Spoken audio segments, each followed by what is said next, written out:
Hi, welcome to Lesson 3 of Organizational Behavior, Developing Healthy Organizations. I'm Andrew Sears, and this week we're going to talk about something called the OCAI, and then we're going to get into organizational design, culture, and change.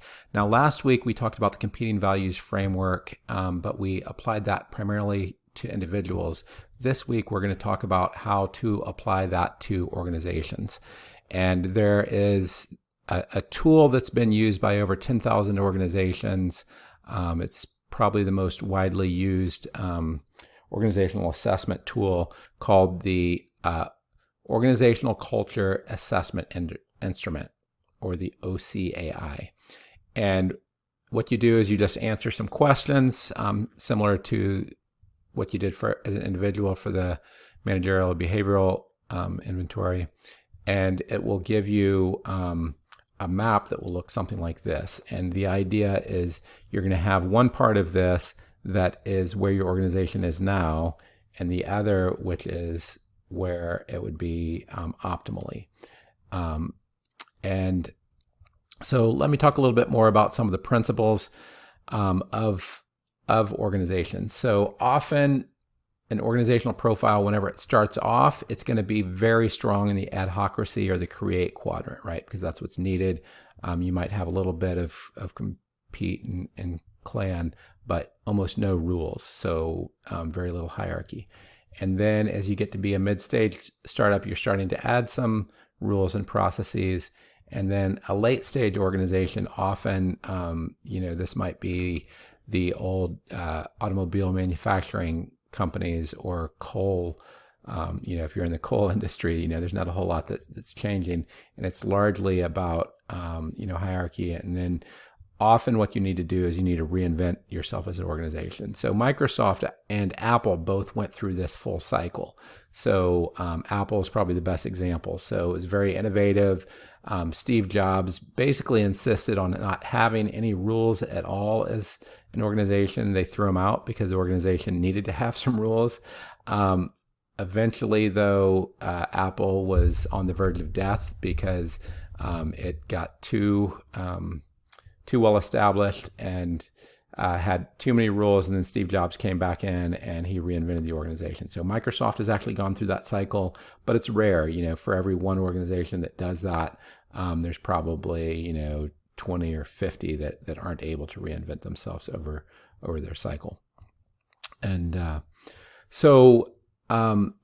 this is an example of how City Vision did this for ourselves. So we mapped ourselves, and one of my biggest strengths is around entrepreneurship, and as a ministry we value clan, but what we said is we as an organization we need to move and get better procedures, better risk management, better compliance, and then also better market orientation that can help our revenue, that will help us be healthier overall. Part of that is if you actually look at what is the educational sector overall, the educational sector, their strongest quadrant in general is in compliance.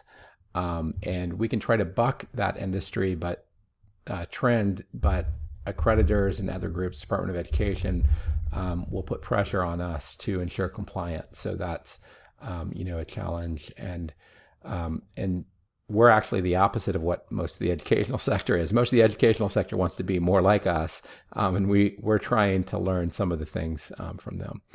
So another thing is to look at how can you map the workplace behavioral profile, which you did last week with the organizational OCAI profile.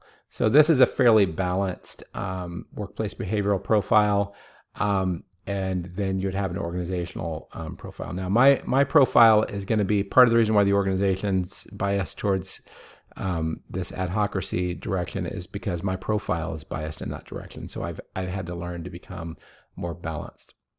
So that's really the first half of this week, is an extension of learning about the competing values framework. The second half is focused on, and this is actually very closely related, but it's using different tools. Again, competing values framework is going to be a little more practical, whereas The textbook is going to be a little more theoretical. So there's a whole field of study, and you can take courses in this called organizational design, and whole books written, textbooks written on organizational design.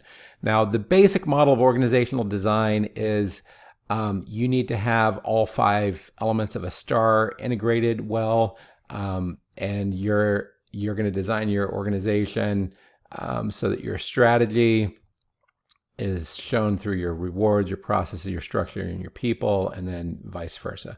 That's the basics of organizational design. But more recently, in the past 10 or 20 years, organizational design has realized the importance of the environment. So, and one of the key principles here is that to be a healthy organization, you need to have all these things aligned. So say you are a tech organization, then you need to have a strategy that is going to inform a lot of innovation. Now, the reason why Microsoft and Apple both got in trouble was because they had strategies that became very bureaucratic, and then they couldn't innovate anymore. So then whatever your strategy is, that needs to inform your processes. That's going to inform your structure, inform your systems, inform your culture, and all those things are going to relate. And then leaders are trying to influence all of these things. But ultimately, what your environment is, there needs to be a fit. If you are a coal manufacturer, then having a strategy that's entirely based on innovation probably isn't going to make sense. Or if you're in a highly regulated industry, then that's going to be a bigger challenge.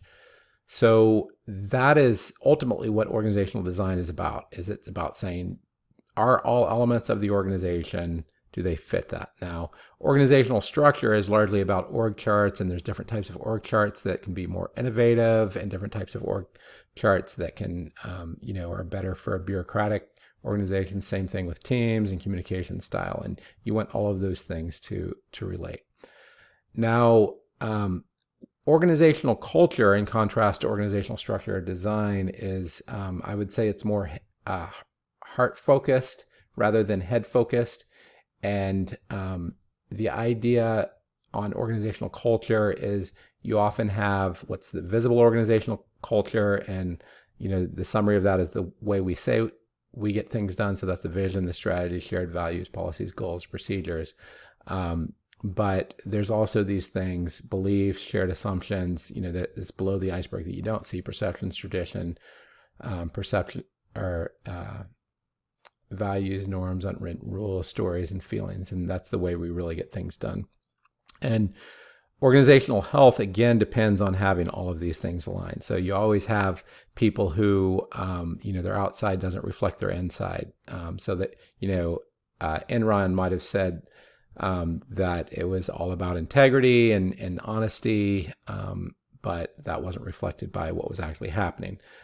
So the idea is organizational health means that these are going to be aligned. So, and what I'm really trying to do is just give an overview as you go through the rest of the materials in this week. Now, the last area is just change management process. So there's different stages in a change management process, and ultimately the final project for this course is a change management process where you are going to be using the competing values framework and other principles of organizational behavior to bring change to your organization to improve its health, right? So part of what you're going to be doing is you're going to be going through all these steps. So as you're going through this, think about, what are the types of change? What are the reasons for the change, the scope, what's your current state and your future state? That's kind of what the OCAI does, is it identifies the kind of change. And then you're going to think about, okay, what does that really mean? What are the details of that? So how are we going to change things? What's it going to take? What are the people changes? What are the process changes? So whenever we took that OCAI and we turned that into a strategic plan, and then, there's the approach. And for a lot of big organizations, this is the biggest challenge. So the biggest issue on change isn't a head issue, it's a heart issue. It's getting people to buy in. There's resistance to change, especially in organizations that have done things the same way for a long time.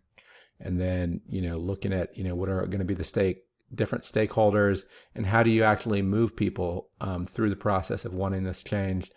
And then you get to a plan of implementing. So you have an action plan, a training plan, and all of that, and then you're going to monitor that. So with City Vision, we've been in the process of going through this ourselves, and we're now trying to figure out what are the key performance indicators we might use to monitor some of the changes that we did, because it was hard to figure out initially. So hopefully this is helpful. If you have any questions, ask your faculty member. Thanks a lot.